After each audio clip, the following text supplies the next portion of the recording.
Now I'm a powerful, glorious, and beautiful red dragon. These adventurers show up and try to beg for some piece of my hoard off of me. It's apparently some artifact related to their quest or whatever. I begin considering how I'm going to kill them, but then suddenly their fighter jumps forward, a Lizardman.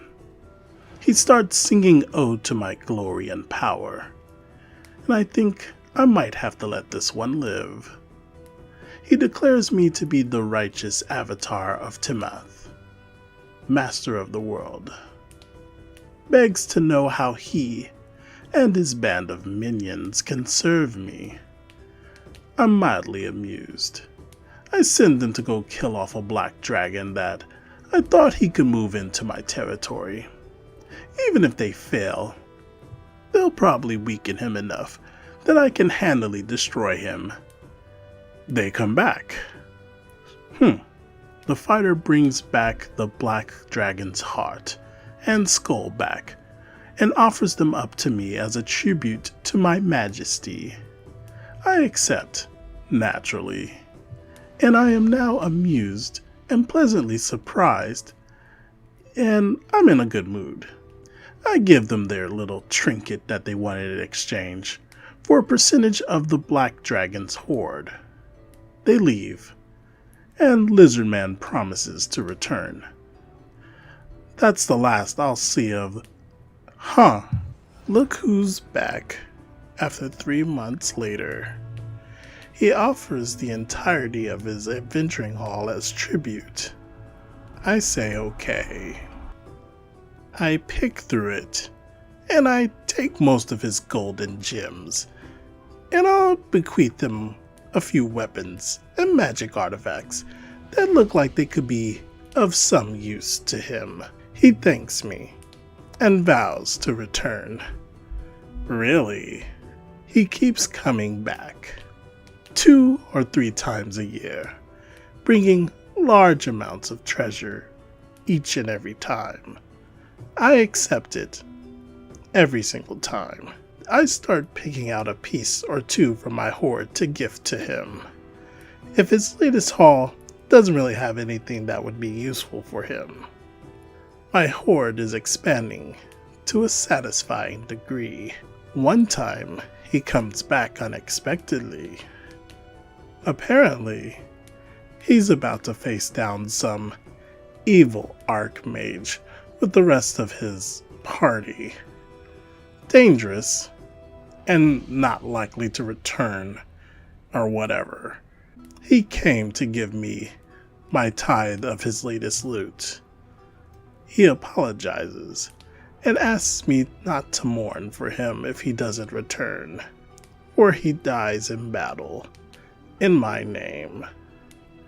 Mourn? Still, he's been kinda useful, and it sounds like this archmage fellow may be a threat to me at some point. I offer my not insignificant assistance. His face shows shock. I go with them. There's a massive battle. I slaughter hundreds of undead, constructs, and conjured outsiders. I demean myself, carrying this party into the Archmage's flying citadel, only because it's necessary. I'm getting along alright with the party wizard, and reach some kind of understanding with the rogue. I dislike, but have some respect for the druid and paladin. They're all half terrified that I'll turn on them at any moment, as it should be. We confront the Archmage in his lair over some absurd Outer Realms crystal he's using to amplify his magic. He conjures up a bunch of demons and greater undead. Adventurers and I attack. There's a fierce battle. Difficult because the room we're confronting him in isn't really big enough for me to move that much. Some kind of spell happens to hit Archmage's Outer Realm crystal and refracts into me. I get turned into an elven woman. An elf! Suddenly, I can't fight. Suddenly, I'm not covered in 3 tons of muscle and armored scale. The Lizardman notices, abandons fighting the Archmage, and rushes across the room to defend me from a wraith. The battle suddenly is much closer, but they narrowly win. Everybody's wounded, and I'm still an elf. The rogue compliments Lizardman on his new girlfriend. I want to rip her head off and light her on fire. I can't. Lizardman decks her with his tail, puts arm around me defensively, informs me that their next quest is to find a way to change me back. For some reason, I'm immensely relieved. They aren't happy that the Lizardman defends me and points out how I aided them, and may as well owe their own lives. Surprisingly, the Paladin is the first to come around. The rest do, eventually, and agree to help. I travel with them for a bit, slowly, learning how to do anything in a worthless humanoid body.